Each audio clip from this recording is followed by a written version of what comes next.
কুয়ার পানি যাইয়া জিবরাইল ডাক দিয়ে বলে, ইয়া রাসূলুল্লাহ, ইয়া হাবিবাল্লাহ,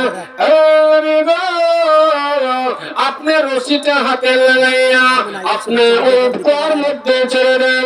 কুয়াটা যখন ওই রশি হাতে লইয়া কুয়ার মধ্যে বিসমিল্লাহ বলে ছেড়ে দিলেন, সাথে সাথে দেখা গেল বালতির মধ্যে পাঁচ লাগে, সাথে সাথে ওই নিচের বালতিটা কুয়া থেকে আস্তে আস্তে রশির সাথে বাহিরে চলে আসছে। সুবহানাল্লাহ। ভাইরা আমার, তখন যখন কুয়া থেকে তুললেন, তোলার পরে বললেন, এই ইহুদি, দেখো তোমার বালতি ঠিক আছে কিনা। ইহুদি ডাক দিয়ে বলে, এটা কেমন মানুষ রে, যেই মানুষ রশি চাললে রশির মধ্যে বালতি অটোমেটিক চলে আসে, এটা তো সাধারণ কোন মানুষ নয়। আমার মনে হয় নিশ্চয় তিনি আল্লাহর পয়গম্বর ছাড়া আর কিছু হবে না। সুবহানাল্লাহ।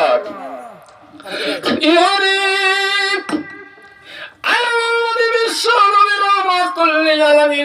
সামনে দাঁড়াইয়া বলে, ও নবীজি, আমার বিশ্বাস হয়েছে গো, আপনাদের আল্লাহর পয়গম্বর, আপনি আখির জামানার পয়গম্বর, আপনি বিশ্ব নবী রহমাতুল লিল আলামিন।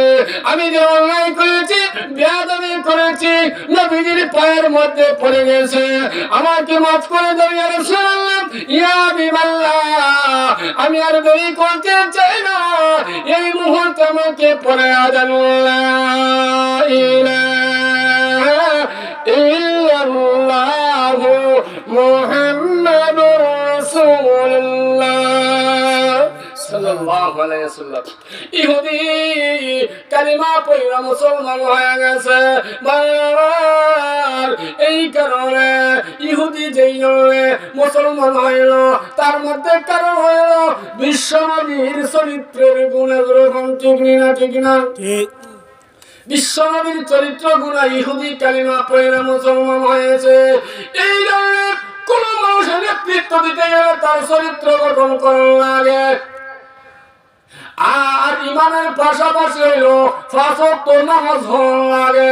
আমরা সমাজের নেতাদের অবস্থা হইলে হয়, আমার মায়ের চরিত্র ফুলের মতো পবিত্র, আর নামাজ ধরে না মুঠে হইয়া ভক্ত। ঠিক ঠিক না? এখন যার মধ্যে নামাজ নাই, কালাম নাই, এর চরিত্র আমার কতটুকু সঠিক হইব? আল্লাহ রাসূল মান তারাকা সালাতান মুতাআম্মিদান ফাকাদ কাফারা। আল্লাহ রাসূল বলেন,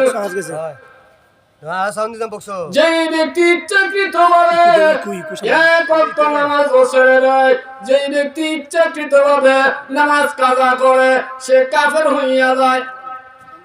এখন আপনারা জিজ্ঞাসা, হুজুর তাহলে আমরা কত নামাজ ছাড়লাম, তাহলে আমরা কাফের হয়ে গেলাম? না, আল্লাহ নবী বলেন, কোন কাফেররা তার সামনে কাফের করো না, কারণ হইতে পারে হঠাৎ থেকে কালিমা পড়া মুসলমান হইতে পারে। এই জন্য আল্লাহ রাসূল বলেন, এই হাদিসের তাৎপর্য, রাসূল বলেন কাফের হয় নাই মুসলমান, নামাজ ছাড়লে কাফের হয় নাই। রাসূল বলেন মুসলমান হওয়া সত্ত্বেও যে মুসলমান হওয়া সত্ত্বেও যে নামাজ ছেড়ে দিল, সে মুসলমান হইয়া কাফেরের কাম করছে। কারণ রাসূল বলেন কাফের আর মুমিন আর কাফেরের মধ্যে পার্থক্য হইল নামাজ। আর কাফের নামাজ পড়ে না, মুমিনও পড়ে না, মুসলমানও পড়ে না। তো এটা কেমন মুসলমান? তাহলে হ্যাঁ, একজন মানুষ যদি সেলিব্রিটি হইতে হয়, তার নেতৃত্ব দেওয়া লাগে, ইমানের পাশাপাশি তার মধ্যে নামাজ ফিট করতে হইব। আর নামাজ তার কবুলের জন্য হালাল হারাম বুঝতে চলতে হইব, আর তার মধ্যে চরিত্র গঠন করতে হইব। নেতা হইয়া সারলে জনগণকে চৌকো লাগে না। এখন ঠিক না? জনগণ আর চৌকো লাগে না। এমনি হয় আমি প্রতিনিধি, জনপ্রতিনিধি, জনগণের লাগে গুম বুলায় না। কিন্তু দেখা যায় নির্বাচন ফাঁস হওয়ার পরে আর ঘুম ছাড়ে না। জি ঘুম ধরে না। আর যখন সে নেতৃত্ব লাভ করে তখন দেখা যায় জনগণের সঙ্গে বাড়ি ঘর ভাঙ্গলায় ঘুম ছাড়ে না নেতা। বিল্ডিং এর ভিতরে দরজা তালা মারা ঘুম, গেট উঠ লাগাইয়া এর পরে আবার দারোয়ান আছে সব এখন ঘুমো এখন ঠিক না। এই হালত এটা তো এটা নেতার কাম নয়।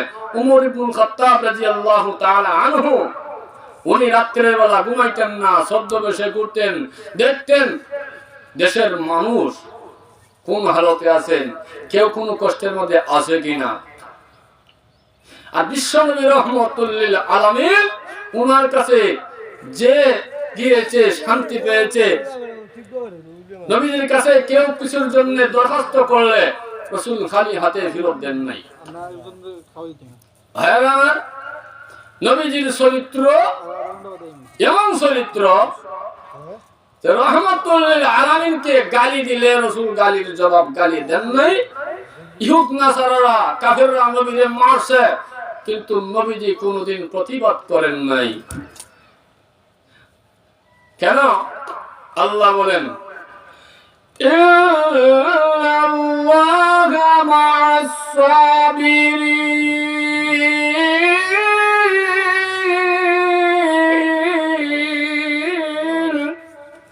আল্লাহ বলেন নিশ্চয় আমি আল্লাহ ধৈর্যশীলদের সাথে আছি এবং থাকবো।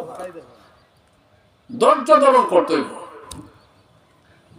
এক নম্বর হইল চরিত্র গঠন করা, দুই নম্বর হইল নামাজ পড়া, তিন নম্বর হইল ধৈর্য ধারণ করা, চার নম্বর হইল হালাল হারাম বুঝা চলা, পাঁচ নম্বর হইল মানুষের হক সময় মতো আদায় করা। এই কয়েকটি গুণের উপর যদি আমরা আমল করতে পারি, মুমিন হইয়া কালেমা পড়া ঈমান নিয়ে কবরে যাইতে পারবো ইনশাআল্লাহ। যখন ঠিক না ঠিক না ভাইরা আমার, বড় আফসোস লাগতেছে আপনারা যারা এই বাড়িতে বইয়া দিয়েছেন, এই যে উলামা হযরত একজনের পর একজন আসতেছেন তাকরীর দিবেন, আপনারা যদি না আসেন তাহলে কে এই তাকরীর শুনবে? আল্লাহ নবী বিশ্ব নবী রাহমাতুল লিল আলামিন 63 বছরের জিন্দেগীর ভিতরে একটা কলঙ্কের দাগ নাই, মিথ্যার দাগ নাই। রাসূলের মধ্যে কোন ধরনের পাপ ছিল না, নবীজি পাপ করেন নাই। নবীজির পাপ আল্লাহ তাআলা আগে পিছনের গুনাহকে আল্লাহ কন্ট্রোল করে রাখছেন। অনেকে কয় নবীজির গুনাহ মাফ, নবীজির গুনাহ করেন নাই তো মাফ হইব কোন সময়? নবীজি তো আল্লাহ তাআলা গুনাহ থেকে আল্লাহ হেফাজত করেছেন। যখন ঠিক না ঠিক না ভাইরা আমার, এই কারণে অনেক উলামায়ে কেরাম আছেন এখানে। আমার মুহতামিম সাহেব হুজুর মাওলানা নজির আহমদ সাহেব, এই কালদর বসুর মাদ্রাসার মুহতামিম সাহেব বড় মহব্বত করে বলছেন আসছি আপনাদের সাথে ইনশাআল্লাহ কোন সময় সুযোগ পাইলে খেদমতে হাজির হব। আপনারা আমার জন্য দোয়া করবেন, আমি আপনাদের জন্য দোয়া করব। আল্লাহ তাআলা এই মাদ্রাসার মুহতামিম সাহেব সকল শিক্ষক বৃন্দকে আল্লাহ নেক হায়াতে তৈয়বা এনায়েত ফরমাক। সবাই বলেন আমিন। ওয়া আখিরু দাওয়ানা আনিল হামদুলিল্লাহি রাব্বিল আলামিন।